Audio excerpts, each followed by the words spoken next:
The rise of the new Shield. Shield reunion confirmed. Dean Ambrose and Roman Reigns to debut new Shield at Crown Jewel 2025. The impossible is about to happen. Dean Ambrose is returning to WWE and joining forces with Roman Reigns to debut an all-new Shield faction at Crown Jewel 2025. And this isn't just nostalgia, it's the formation of the most dangerous brotherhood that's going to dominate WWE in ways that make the original Shield look like a developmental experiment. When you hear who the third member is going to be, and learn what their mission entails, you're going to be absolutely shocked at how this reunion will destroy every current faction and reshape WWE's entire landscape forever. The confirmation that Dean Ambrose has signed a multi-year WWE contract after years away wasn't just surprising, it was the first domino falling in a carefully orchestrated plan that Roman Reigns has been developing since losing his undisputed championship. The tribal chief realized that maintaining dominance through family bloodline wasn't enough anymore, and that recapturing his throne required rebuilding the brotherhood that originally made him a star, but evolved with new purpose and deadlier intentions. What makes the Shield reunion so much more significant than typical nostalgia acts is how both Dean and Roman have explicitly stated this isn't about recreating the past, it's about using the lessons learned from their original run to build something more ruthless, more strategic, and infinitely more dangerous than what made them legends a decade ago. This isn't the Shield 2.0, this is the Shield perfected through years of individual success and painful lessons about loyalty, betrayal, and survival. But here's what's going to make your blood boil with excitement: the identity of the third Shield member isn't Seth Rollins like everyone assumes. According to multiple sources who have risked their careers to leak this information, Roman and Dean specifically chose someone younger, someone hungrier, and someone who represents the future rather than clinging to the past. The selection of this third member proves that this Shield is designed to dominate for years rather than just providing a brief nostalgia pop. The backstage negotiations that led to Dean's return were reportedly intense, with Dean initially refusing multiple WWE offers because he didn't want to come back just to be nostalgia bait or a supporting player in someone else's story. But when Roman personally called him and explained the vision for a new Shield that would operate with complete creative freedom and booking protection, Dean realized this was the opportunity to return on his own terms while achieving goals he never accomplished during his previous WWE run. The original Shield changed the business, but we were young and we made mistakes that let politics and egos destroy what we built.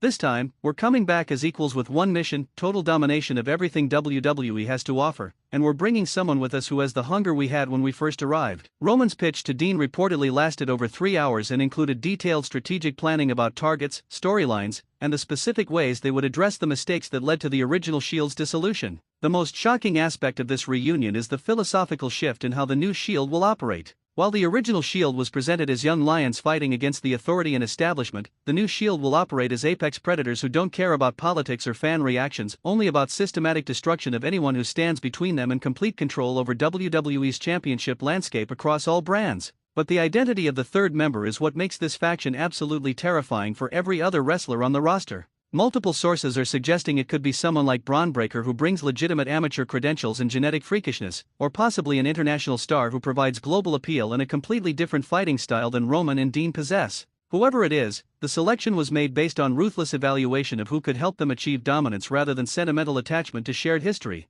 The debut at Crown Jewel 2025 isn't random timing, it's strategically calculated to announce the new Shield on WWE's biggest international stage, sending a message to the global wrestling community that this faction's ambitions extend beyond American audiences to worldwide domination. The symbolism of debuting in Saudi Arabia also represents WWE's commitment to this faction through the massive financial investment required to make Crown Jewel a launching pad for their most important storyline. What makes this reunion even more devastating for WWE's current roster is how both Roman and Dean have explicitly stated they're not interested in helping younger talent develop or playing mentor roles. The new Shield exists to take everything from everyone, and any wrestler who gets in their way will be systematically eliminated without remorse or second chances. This isn't about passing torches, it's about establishing a dynasty that prevents anyone else from even competing for relevance. The crowd's anticipated reaction to Dean's return and the Shield's formation will be absolutely nuclear because fans have been begging for this reunion for years. But the complexity comes from the fact that this Shield won't be babyface heroes fighting injustice, they'll be calculating mercenaries whose only loyalty is to each other and whose only goal is accumulating championships and destroying anyone who challenges their supremacy.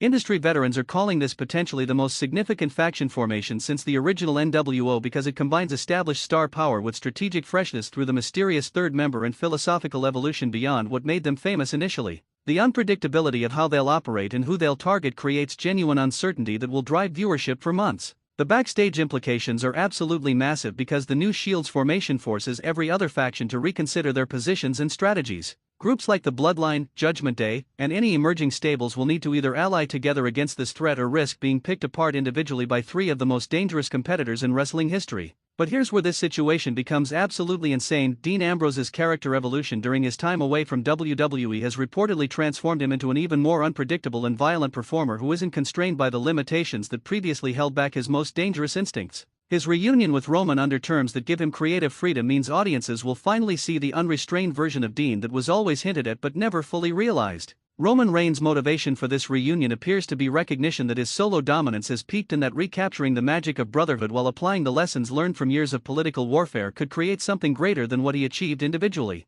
His willingness to share spotlight and leadership with Dean proves this isn't ego-driven but strategically brilliant planning for sustained success. The financial implications for WWE are staggering because the new Shield instantly creates must-see television and pay-per-view matches that can generate massive revenue across all brands. The marketing possibilities for Shield merchandise updated with modern aesthetics combined with nostalgia for the original group provides opportunities that extend far beyond typical faction promotions. Seth Rollins' position in relation to this reunion remains unclear but absolutely fascinating from storytelling perspective. Will he attempt to join his brothers, feel betrayed by being excluded, or position himself as their primary antagonist who wants to prove he doesn't need them anymore? The emotional complexity of Seth's response provides storyline opportunities that could sustain compelling television for years. The mystery surrounding the third member has generated explosive social media speculation with fans debating everyone from established stars to developmental talent who might receive the ultimate career-making opportunity. The uncertainty and passionate debate guarantees continued engagement that keeps the Shield at the center of wrestling conversation even before their official debut.